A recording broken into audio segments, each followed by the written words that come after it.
Okay, so may buntag sa Pilipinas, no? So may hapon diri asa mo ang side. So salamat kay sa Ginoo sa kahigayunan nga makabasa na pud ta sa pulong sa Ginoo. So karon igsuon atong ipadayon ang pagbasa sa pulong sa Dios ug nanata sa Deuteronomy chapter 13, no? Kay nahuman ta dugay-dugay nato na dugtungan ang Deuteronomy 11 ug 12. So karon ato ang padayunon, no? But before ta magbasa, mangayo sa tao giya sa Ginoo. Hallelujah. Ginoong Dios, salamat Lord nining kahigayunan nga imong gihatag kanamo Lord. Salamat Ginoo nga despite sa kabisi sa mga schedules Lord God, ikaw Ginoo nagapahinumdom kanamo nga mulingkod o maminaw sa imong pulong Ginoo. Lord, ikaw mong ginaimbitahan karong taknaag, nagaampo kami Ginoo.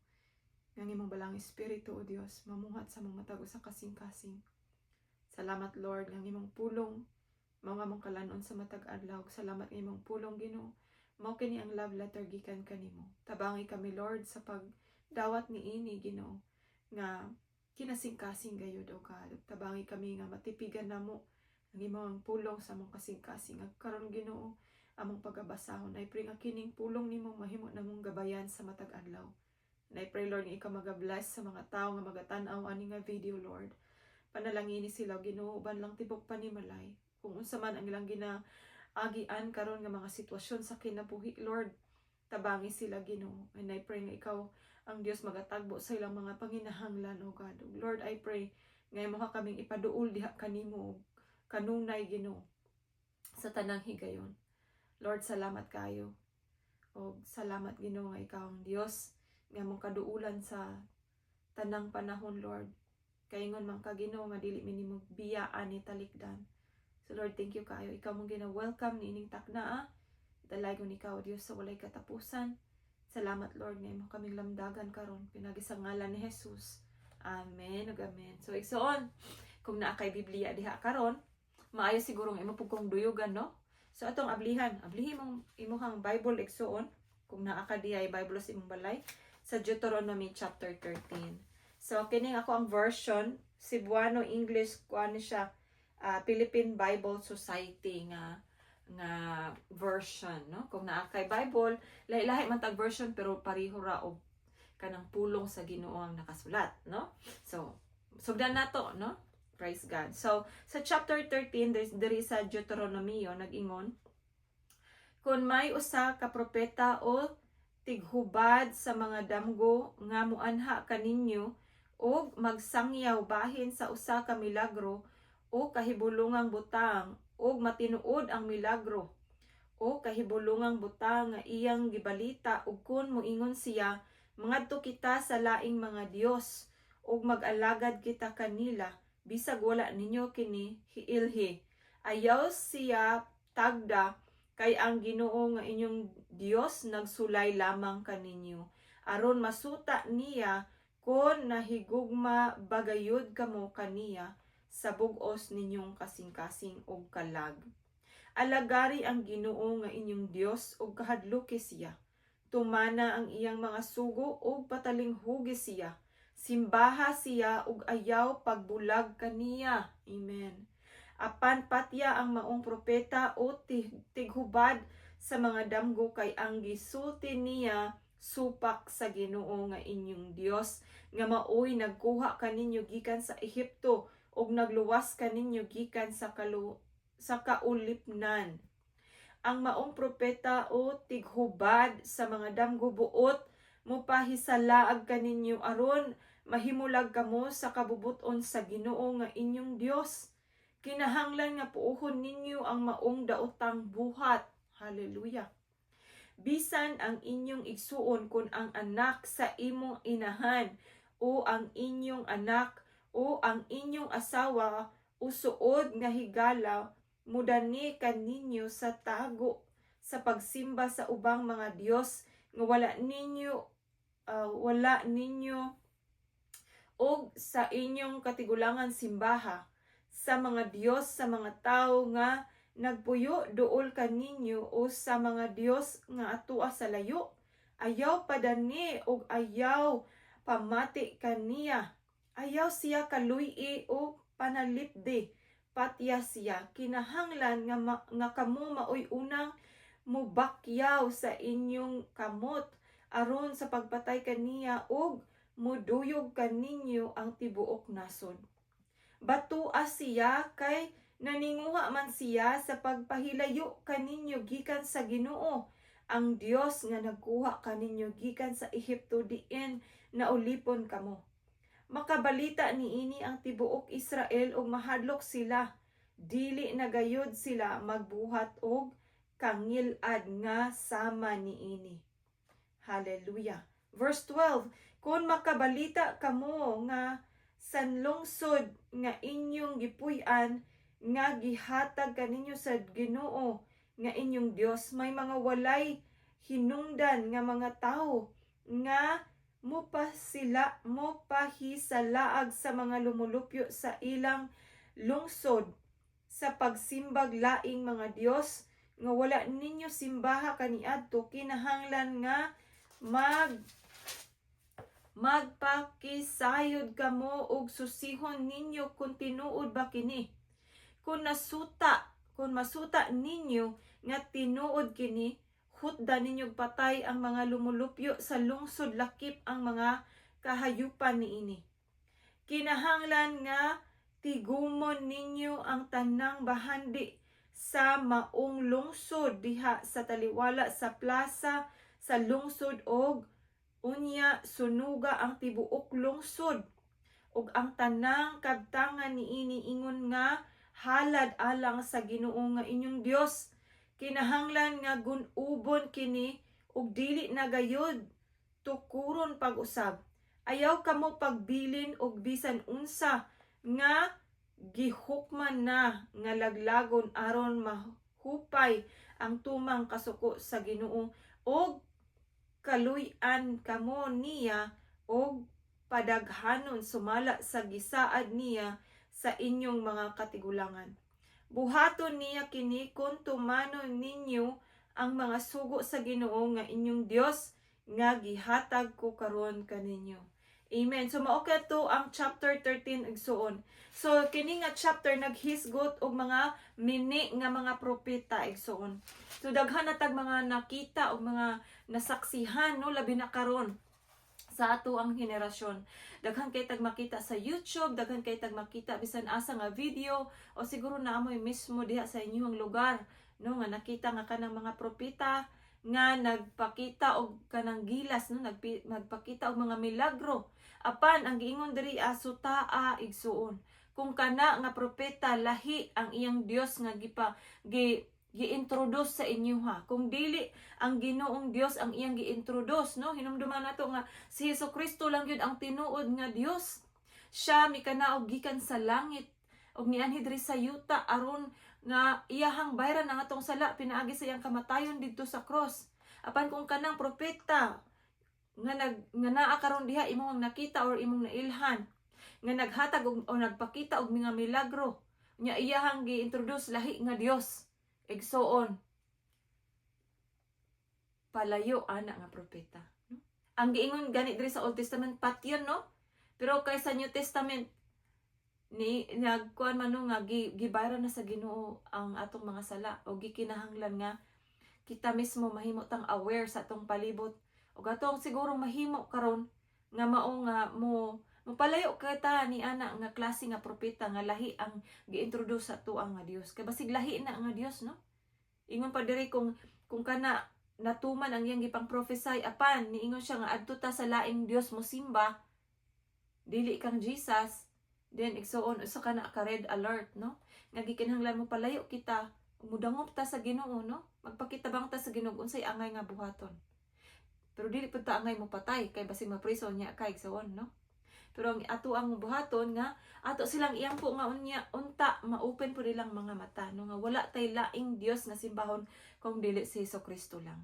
Dili ang mga anghel, dili ang mga unsa pang klaseng Dios ang ginasimba sa ubang tao. Balik ta sa Ginoo, balik ta sa pulong sa Dios. Kay si Jesus Christ lang yun. Niingon si Jesus Christ, I am the way, the truth, and the life. No one comes to the Father except through me. Sa John 14:6 igsoon. So si Jesus ra gyud no. So usa lang na kapahimang no igsoon. Napatay isa ka chapter nga tong ipadayon sa chapter 14 kay murag napatay time. So kato siya ako lang pagdasig no nga basig namoy nakit-an diha mga milagro. Aya dayon pa atik igsoon. So taas akong asa na kinsa ilang source sa milagro. Si Jesus ba urang kaaway? Kang kaaway baya napud na siya lipat-lipat nga mga kanang magic no? Pero dili na iya sa Dios kanang mga magic. O kung gitagaan mo diha unsa pa may gihatag ngarong musimbag laing Dios gawas kang Kristo Jesus, then igsoon mahimo tang mabinantayon sa atong pagsalig sa Ginoo. Nga dili ta ma-deceive sa kaaway. No, kay daghag lipat-lipat si Satanas igsoon. So kana isa lang ka pahinumdum. Kay padayon ta sa chapter 14, Deuteronomy chapter 14 na ta igsoon. So kini aduna lamay 29 ka mga verses o bersikulo no.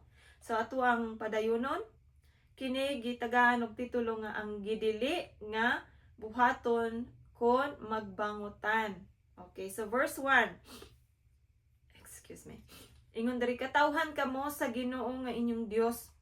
Busa ayaw sa mari ang inyong lawas o kiskisi ang inyong ulo dapit sa agtang. Ingon nga ilhanan nga nagbangutan kamo alang sa mga patay. Katawhan kamo nga balaan. Iya kamo sa Ginoo nga inyong Dios. Gipili o gipanag-iya kamo sa Ginoo ug walay laing katawhan sa kalibutan nga gihimo niya sa ingon. Amen. Hugaw ug dili hugaw nga mga mananap.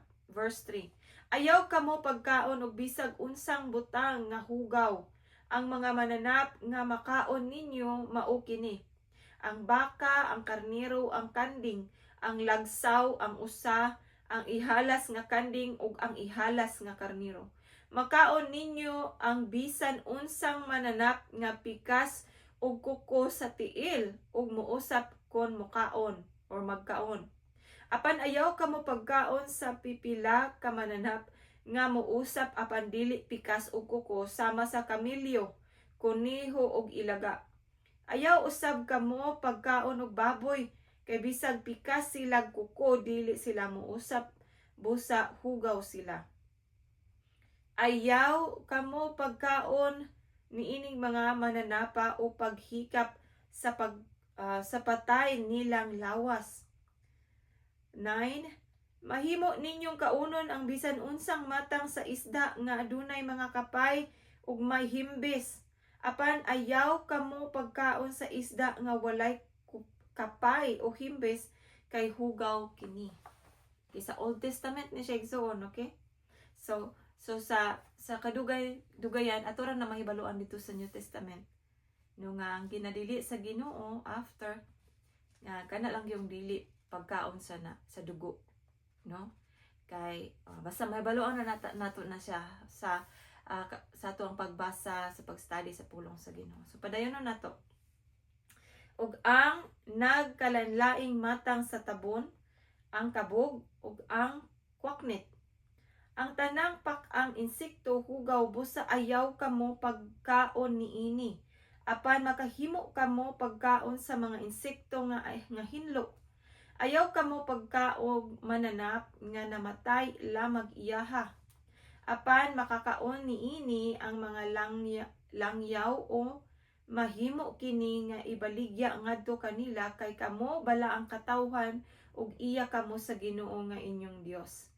Ayaw lutoa ang nating karnero o kanding sa gatas sa iyang inahan. Hallelujah. Okay, thank you Lord. Okay, so sa verse 22. Okay. Matag tuig kinahanglang gahinon ninyo ang ikapulo sa tanan nga abot sa inyong yuta.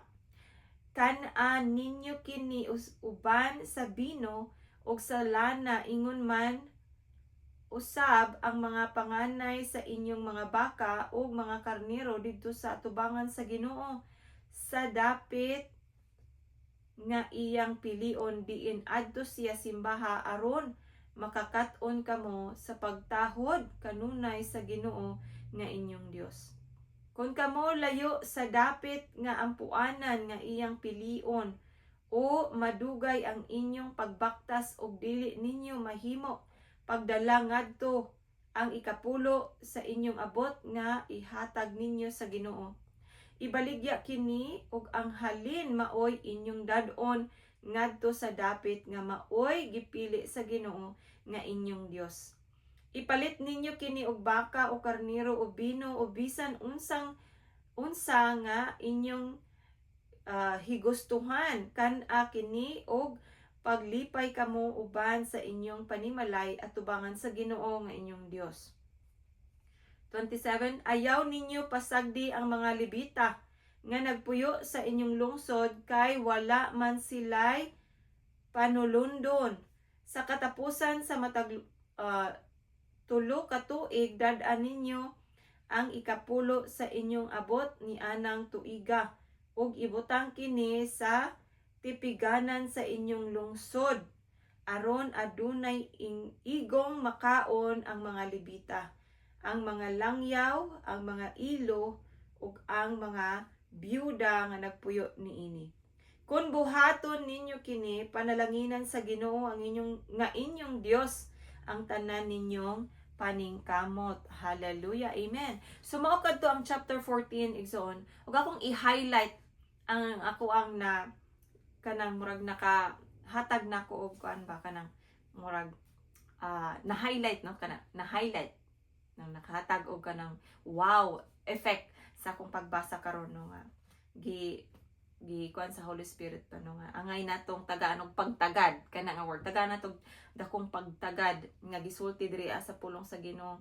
Niingon diri sa 27 ingon diri ayaw ninyo pasagdi ang mga Levita nga nagpuyo sa inyong lungsod kay wala man sila'y panulundon. Kini nga time mao ni ang time sa kanang Old Testament sa mga Israelita nga nagbutang kanang mga Levita mao ni ang naga-serve diha sa simbahan no, nag-serve sa tent of meeting atong panahon nila uban ni Moses, uban nila Aaron og mga anak niya, mga Levita mao nilang mga servants dinha sa tent of meeting nga sa ato ang henerasyon karon mao ni ang nasa simbahan no, sa mga ubang mga relihiyon na ay mga bishop, na ay mga pari, na ay mga pastors, na ay mga layman, na ay mga deacons, no? Mga elders sa churches nga nag-serve sa Ginoo faithfully, wholeheartedly nga nag-serve sa Ginoo, nga wala na sila laing gihimo kundi mag-serve sa Ginoo. Igsoon ingon diri ang pulong sa Ginoo, ayaw ninyo sila pasagdi.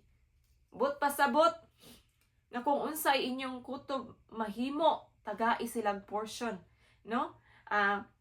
Ako ma-remember sa Malakay 3:10 man to no, naingon nga dad-a inyong tanang at dad-a ang inyong ikapulo, tanang ikapulo didto sa balay alampuanan. Kay ngano ang balay alampuanan igsuon mauna ang churches karon no.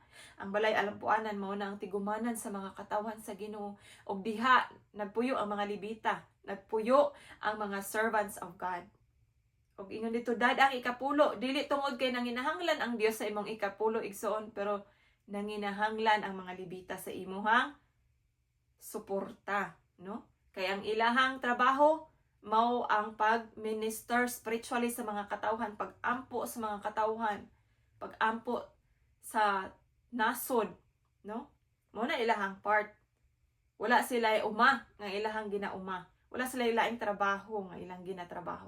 Kung di ang ilang pag-ugmad sa espirituhanong panginabuhi sa mga katawhan, no? So igsoon kung aduna kay kaya nga mosuporta sa mga ministry, sa mga pastor, sa mga bishop, sa mga layman, sa mga elders, sa imong lugar karon kung asa ka gibutang sa Dios.